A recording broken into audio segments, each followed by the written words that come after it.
Williams Park in St. Petersburg is known in the community for homelessness and crime, but these issues take a lot of police resources, and many of you are wondering what's being done about it. ABC Action News reporter Kara Moshik shows us the community efforts to solve these problems. At Williams Park in downtown St. Pete, you'll find a fountain, shade trees, and park benches, and a lot of homeless people. There shouldn't be a place in your downtown that you feel like you can't go or that's unsafe.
Sure, I had everything all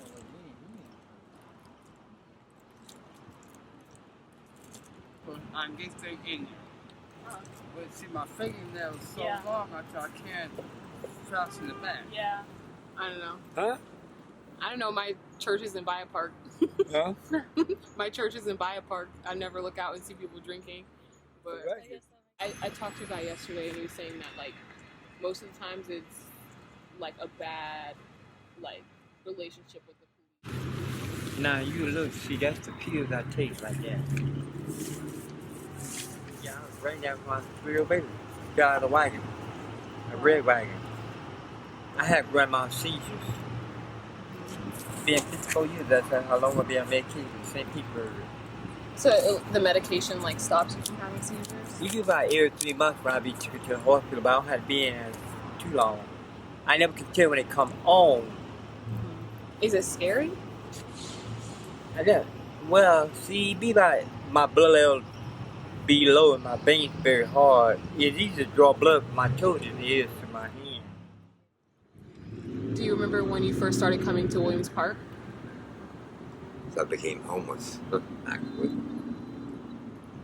And how did that happen?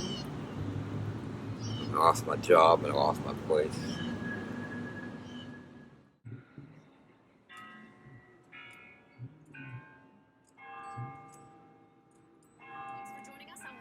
Linda has the night off. And I'm Jameson Euler. Our cameras were rolling as 20 repeat criminals were taken off the streets tonight thanks to this drug roundup in the heart of downtown St. Petersburg. We watched as the St. Petersburg Police Department's Vice and Narcotics Unit took down their suspects. It's a bust that comes following a long investigation. Police have been receiving complaints regarding illegal drug sales and drug use in the downtown area. Many of the complaints specified problems in Williams Park. Some are good, some are bad. Yeah. You got homeless stealing from the homeless, and you got people that walk around, give you sandwiches, and people that walk around and snub you. Yeah. Does it ever get violent? Yep. Yep. There's a lot of robbing and knife fighting and stuff like that around here. Would you say the majority of your money goes to? Okay. Yeah. They're like, they want everyone to get out of the park usually? Yes. harassing the homeless. Mm-hmm. Most people homeless out here are not homeless because of drug addicts. Yeah, I didn't see any drugs, but I know people said there was a drug problem. I didn't really run into any of that, but I did see a lot of alcohol. And it didn't make sense, and they disappeared. And down around, like a person would sit down, they'd sit down around there, and mostly men, very few women. It was very much a threat to women. They would kind of catcall, and they didn't really push or hit anyone, but I always just head up. I just always head away from where anyone's using any type of substance at all. But I never saw anyone like shoot up drugs.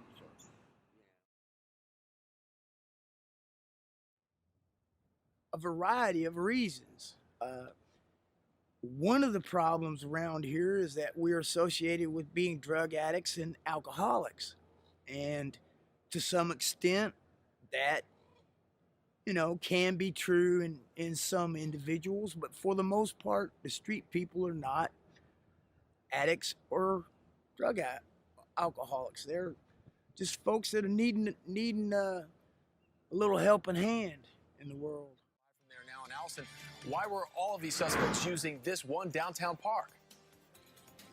Well, Jameson, is simple supply and demand. We found this little baggie just walking up here for the newscast just now, and we've seen a lot of them today. The suspects tell us that their clients simply already know to come to this park. So if you want to start drug dealing, you start right here. I just know it cleaned up.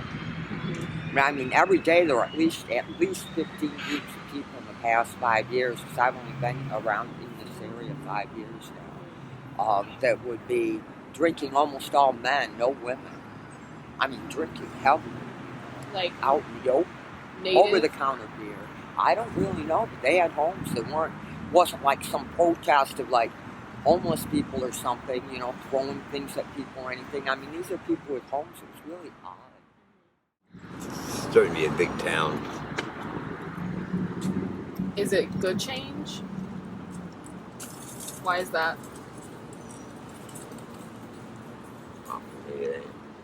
I don't have that kind of money. So it's expensive. It's changed. They build all the condos and stuff. I don't. People change. Why do you think that is? They don't like people like me. Where'd you work? I work. I get exercise disability. You stopped working because of your epilepsy? Yeah, because I used to work at Google on Gannett Boulevard, and you see that seats coming on it, so they start putting me on that check.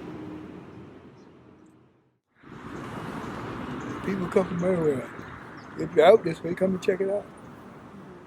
This is what I have moving on now. A lot of people come through here. We want to shine a new light on it. So our goal and our vision is to make it the premier outdoor venue in the area, and we're going to do that through concerts, free concerts, food truck rallies, and then a number of other activities that will be done on a consistent basis. See, because this is one thing about, like now, this is like them people there. This is tours. These people don't live well. They just here for summer vacation. Like like the apartments that they build, the apartments that are built all around here. Yeah. These people buy them for summer vacation. Some of them call $1 million. Down there by the water, yeah. It's the way the town is now. Mayor Bill Foster also told us he is aware this park is a major problem for the city, but he says the only way to curb the issues here is likely to change legislation and increase punishment. We will tell you how he plans to do all of that coming up at 6. For now, we're live in downtown St. Petersburg. I'm Allison Morrow, ABC Action.